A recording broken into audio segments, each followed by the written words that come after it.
Hello and welcome back to Victory of the People YouTube channel. My name is Nico and I am your host.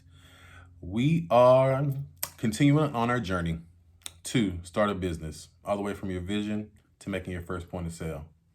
And today we are continuing on our journey on which structure you need to choose before you register your business and before you get your EIN number. So the first, and I wouldn't say the most popular, but I guess the most basic business structure would be a sole proprietorship. And so this gives you complete control of your business, right? And if you don't register your business, you're automatically considered a sole proprietor via the government and the IRS. So just take that into consideration. You are held personally liable for anything and everything that happens within that business. So if anybody tries to sue you or your business, they'll be suing you, not your business, right? And so it's a lot harder to get funding when you are a sole proprietor. So banks don't like lending to sole proprietors for some reason. So I guess it's a liability for them. So just take that in consideration whenever you're trying to figure out how you want to set up your business. So some examples of a sole proprietorship, just some basic examples. So like an Uber driver, if you wanted to be a sole proprietor, you'll be a sole proprietor. Any type of delivery apps would also fit into that category. So I know you've heard of limited liability companies, but there's also something called limited liability partnerships. So it kind of works the same way. However, both partners have limited liability. So both partners would be covered if something happens in your business. So if, someone tries to sue you for if they fall inside your business or outside your business, both partners would be covered. Or medical malpractices or just anything concerning the partnership. So some examples would be law offices who have like a partnership with two lawyers, or medical practices, and so on. So a corporation, I guess, would be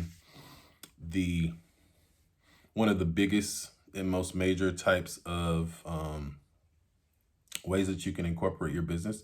So AKA C Corp. Some people also call them C Corps. It's also separate from the owners. So it's completely separate from the owners. It offers the strongest protection against liability, right? And so some big corporations like Apple, Microsoft, IBM are all corporations, right? So anything that happens with them legally is totally separate from their owners, right? So something that's not as common is a nonprofit. And so the vision and mission should be for the good of the public whenever starting a nonprofit, right? So these organizations are able to receive tax exempt status via the IRS, and also known as a 501c3. They must follow steps on profits they bring in. Anything they bring in, there a sequence of steps that they have to abide by via the IRS in order to be considered a 501c3. And so United Way, the Salvation Army is a 501c3. Make-A-Wish Foundation is also a 501c3. And so there's special documentation and paperwork that you have to go through via the IRS in order to be qualified or to be seen or do business as a 501c3 or nonprofit. All right. Churches are also nonprofits as well. And so they don't have to pay taxes. And so that's the benefit of being incorporated as a 501c3. So one that we all are familiar with, the LLC, your limited liability company. And so I'm going to tell you what that means, because a lot of people are like, oh, I got my LLC and, I got my... So an LLC just is a limited liability company. And like I said before, the structure protects you, the owner, against personal liability. So it protects things like your home, personal vehicles, personal savings. No one can come after that if you are registered or incorporated as an LLC, right? So if anybody tries to sue you and your business, or your business per se, they can't touch your personal assets. They can't touch your house. They can't touch your cars.